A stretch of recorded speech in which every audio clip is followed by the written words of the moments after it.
Okay, guys. Ayun na. Oh. Wow. Ayan. Ayan, sige. Teka lang. So, ayan. First Alam mo step, tayo gumamit move. ng 3D Max. Yung move is, select ka muna ng object. Ayan. Hindi, yan yung ano mo reference mo yung kabila. Ayaw, kabila. Mag-ano ka, alt, tapos middle mouse. Para doon ka nakatingin sa kabila. Alt, middle mouse. Pindot ka sa middle mouse. Alt, middle mouse. Yan, sige. Yun. Okay, pipindutin talaga yung ano Oo. yan. So, click mo muna ang object kasi hindi alam yung 3D Max kung saan mo gusto umikot Ayan, okay. Teka, parang... teka lang. Ayan. Kaya napakahalaga yung side na yan na masubukan mo ay maibalik yung mga bagay dun sa bahay ni Kuya. Ayun, okay. Ayan. So, Ayan, ayan. gets ko na. Ayan. So, click mo muna yung table. Sige. Ito yung table. Right click. Tapos move. Press move. Yan. So, kailangan mo maibalik yan. Sandali lang. Bago ka mag-click dyan. Tapos mapunta kung saan yan. Yung pag-click yan, by arrow. Mag-click ka talaga sa arrow. Sa ayan. So, pwede ka mag-go sa top view. Punta ka sa top view by pressing T. T. Yan. And tapos, press mo yung red arrow.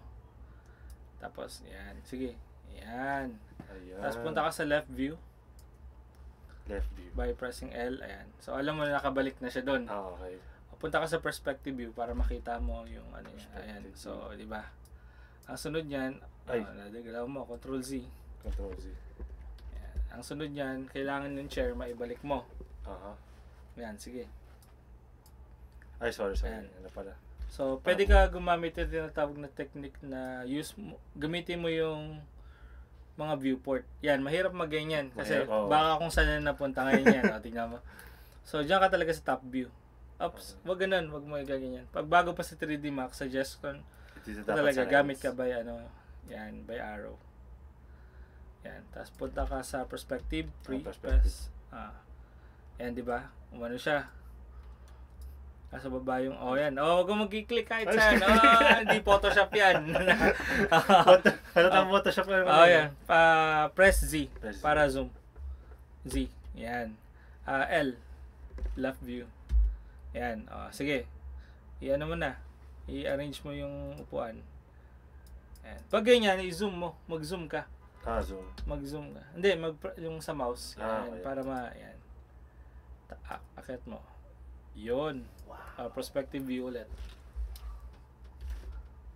Ayan. So, alam mo na nakaano siya. So, sunod is yung house for sale. Mailagay mo yung text. Okay. Dun sa chimney. Naka ba ako? Naka left view? Ay, sorry. Naka left view ka. Ayan. Pwede ka punta sa top view. Top view. Ayan. Ayun yung object mo. Ayan. Hindi, sa kabila yan. Sa kabila? Sa likod dyan, likod bahay. Ayan. Okay. Pwede ka mag-zoom pa para makita mo kung talaga bang nakakabit na ba yan talaga. Kasi pag ganyan, ayan may gap pa. So press, ayan, pwede ka mag-ganyan pero mas maganda pag start ka pa, doon ka talaga by arrow. Ay, by arrow. Ayaw nga pala, sorry. Pwede naman, kasi pag bago kasi baka kung saan napupunta yung object. Oo nga, baka masanay ako ng ganun. Tapos, ayan. Okay, tapos perspective para makita nila. Zoom. Ayun. Di ba? Ayan. Ay, sorry. Galaw ulit. Okay. Siguro para may lang, zoom ka ng konti pa. Mag-zoom ka. Yan. Angat. Baba ang konti. Akit ka ng konti. Mag-pan ka. Pan. Wala na. Napunta sa outer space. Pag ganyan, may nawawala, tawag ka ng pulis. Press ka ng H. Yan. Pag nag-press ka ng, palitin mo nga yung window na to. Double click lang. Yan. Press ka dito sa table. Tapos okay. Press Z. Yan. Zoom extends ang tawag doon. Okay. So, dun sa table, zoom ka ng konti dun sa table ng upuan. Konti lang. Yan. Baba mo ng konti by pressing middle mouse. Baba. Hindi, taas yan eh. Yan. Yan. Up, stop. Punta ka dun sa plus. Ito? Yan, sa plus. Tapos dun sa teapot. Press ka ng teapot. Yan. Tapos, pindot ka dun sa ibabaw niya, ano. Sige. Click ka dyan. Yan. Okay. Yung first teapot niya sa table. Okay. Yun na guys. So, Yun na, thank you guys. so much So, for thank watching. you for watching, Yun. guys. Ayos.